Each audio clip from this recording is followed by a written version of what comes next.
नमस्कार, मी प्रमिला झांबरे। तर आज मी उपवासानिमित्त उपवासाची पुरी बनवणार आहे।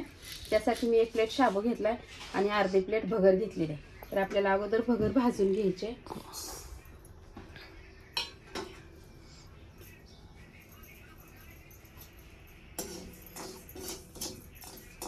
तर बघा, आता छान अशी भगर आपली भाजली गेलेली आहे। तर आता एका प्लेटमध्ये मला काढून घेते।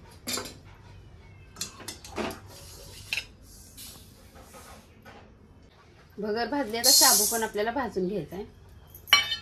आता शाबू भाजला तरच बारीक होते, नाहीतर असा बारीक करायला गेलं तर होत नाही। आपल्याला गरम करून बारीक करायचा आहे। तर आपला आता शाबू पण चांगला भाजलेला आहे।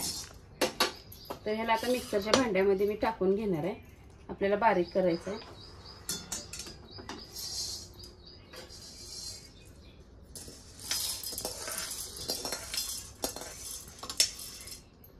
शाबू आणि भगर मी एकत्रच बारीक करणार आहे आता।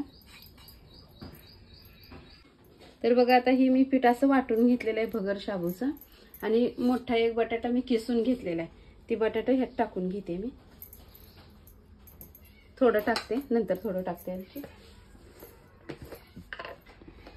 ह्यात थोडीशी मी चटणी टाकणार आहे। तुम्हाला चटणी आवडत नसेल तर तुम्ही हिरवी मिरची सुद्धा इथं टाकू शकता। आणि जर चटणी पण आणि हिरवी मिरची पण टाकायची नसेल तर फक्त मीठ वापरायचंय आणि पुऱ्या लाटायला घ्यायचे त्या। तर मी चवीनुसार ह्यात मीठ टाकून घेतलं आणि हे आता मिक्स करणार आहे। तुम्हाला उपवासाला जर तुम्ही जिरे खात असाल, कोथिंबीर खात असाल तर ह्यात मिक्स करू शकता।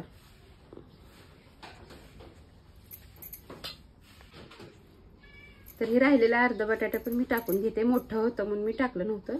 तर राहिलेला पण किसून घेतले बघा, शिजवून किसून घेतलेलं बटाटा हे। तर हे राहिलेला बटाटा पण मी ह्यात मिक्स करून घेते आता। तर मी अजून पाणी वापरलेलं नाही। लागलं तर पाणी आपल्याला वापरायचं आहे थोडंसं, नाही लागलं तर असंच तिंबून घ्यायचं आहे।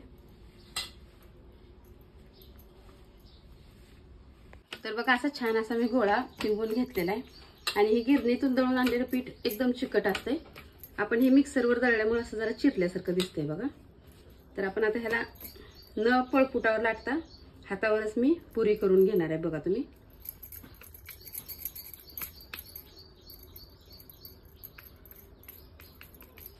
थोडा तेलाचा हात घ्यायचा आपल्याला। छान अशी हातावरच पुरी थापटायची। तर मी गॅसवर तेल ठेवलेलं आहे तापत। किती जाड किती पातळ ह्याच्या अंदाजाने आपल्याला पुरी बनवायची।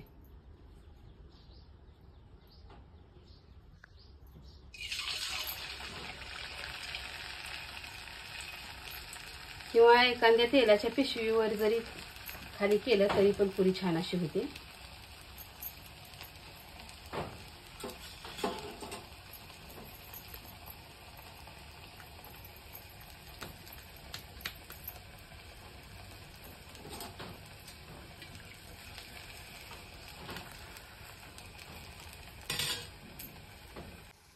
तर बघा, हातावर करून सुद्धा कितीतरी छान आपली पुरी फुगलेली आहे। तर तुम्हाला मी दुसरी पण पद्धत दाखवते। मी खाली तेल पिशवी घेतलेली आहे आणि तेल पिशवीवर पण आपल्याला असे करून घ्यायचे पुरी।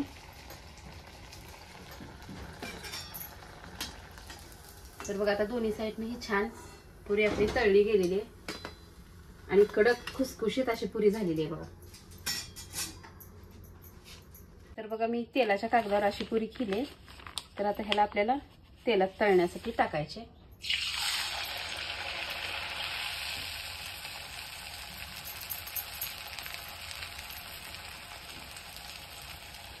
लगेच पण पलटी करायच नाही, त्याला 1 मिनिटभर ठेवायचे म्हणजे छान एक साईड तळली जाते। तर आता अशाच पद्धतीने मी सगळ्या पुऱ्या तळून घेणार आहे बघा। तुम्हाला जर ती पद्धत नाही आवडली किंवा नाही करायला आलं तर दुसरी पण पद्धत दाखवते। तर मी खाली तेल लावून घेतलेलं आहे, एक गोळी ठेवलेली आहे। ही कागद अर्धा असा झाकायचा आहे आपल्याला आणि एक वाटी घ्यायची आहे। वाटीच्या मदतीने आपल्याला थोडंसं दाबून घ्यायचं आहे।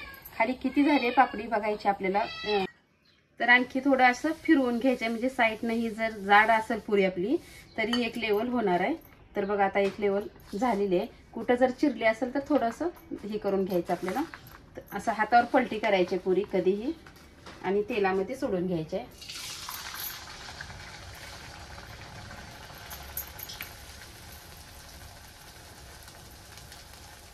तर बघा अशा पद्धतीने मी सगळ्या पुऱ्या उपवासाच्या तळून घेतलेल्या आहेत.